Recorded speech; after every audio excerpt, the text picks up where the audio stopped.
BCY party అంటేనే ఉద్యమాల party. మీరు కార్యక్రమాల్లో పాల్గొనడం కాదు.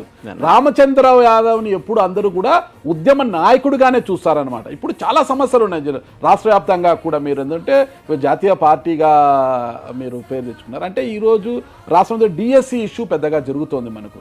దాని మీద రామచంద్ర యాదవ్ ఎలాంటి స్టెప్ తీసుకుంటాడనేసి అభ్యర్థులంతా కూడా ఆశగానే ఎదురు చూస్తున్నట. ఇలాంటి సమస్యలు కోకొలలు. బీసీవై రామచంద్ర యాదవ్ అంటేనే అందరికీ ఉద్యమ నాయకుడుగానే గుర్తొస్తాడు తప్పితే కార్యక్రమాల్లో పాల్గొనే నాయకుడిగా గుర్తురారనా?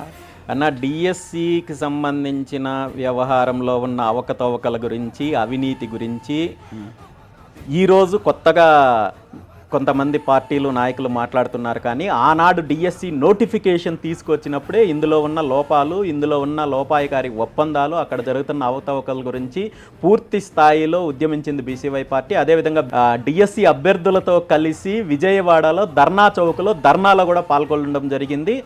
అదేవిధంగా భవిష్యత్తులో గతంలో జరిగిన డిఎస్సి నోటిఫికేషన్ వల్ల ఆ తప్పులని పైన ఉద్యమం చేయడంలో కొంతవరకు ఆలస్యం జరిగింది. కానీ భవిష్యత్తులో మళ్ళీ ఇలాంటి విధానాలతోటే డిఎస్సి ప్రకటించినట్టయితే మాత్రం ఈసారి ఎట్టి పరిస్థితుల్లోనూ అభ్యర్థులకు అన్యాయం జరిగే పరిస్థితి ఉండదు. దీనికోసం ఎంత దూరమైనా వెళ్ళడానికి బీసీవై పార్టీ అయినా నేనైనా సిద్ధంగా ఉన్నాను.